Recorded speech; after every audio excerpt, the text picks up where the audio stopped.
भोलेनाथ के ऊपर कभी भी कोई भी वस्तु, भोलेनाथ हमेशा ऐसे देवता हैं कि इस सृष्टि के अंदर भोलेनाथ की 3 पूजा होती है। जितने भी देवता हैं सबकी एक ही पूजा होती है, सात्विक पूजा।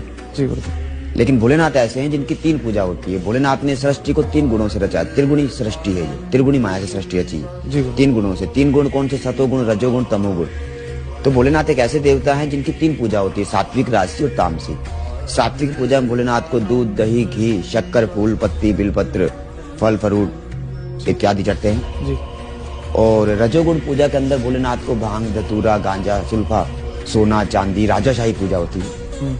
और तमोगुण के अंदर भोलेनाथ को मुर्दे की भस्म चढ़ती है, जो महाकाल ज्योतिर्लिंग, जो मुर्दे की भस्म चढ़ती है। भोलेनाथ अघोर है, भोलेनाथ से बड़ा कोई अघोर नहीं है। महेशा नाम परो देवो महिम्नो नाम पर आस्तुति, अघोरा नाम परो मंत्रो नास्ति तत्व गुरु पर।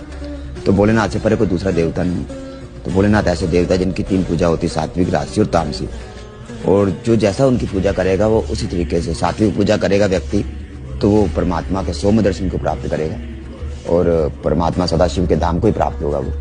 और अगर वो रजोगुण पूजा करता है तो वो राजाशाही पूजा होती है, जिससे वो मनुष्य को धन धान्य से, जमीन से संबंधित कर्म उनके पूर्ण होते हैं। और तमोगुण पूजा के अंदर भोलेनाथ को मुर्दे की भस्म चढ़ती है। तो अगर उसके अंदर वो सम्मिलित होता है, जैसे कि भारत के अंदर कामरू की कामाक्षी, मदुराई की मीनाक्षी, रामेश्वरम की शयन आरती, काशी विश्वनाथ की मंगला आरती और महाकाल की भस्म आरती।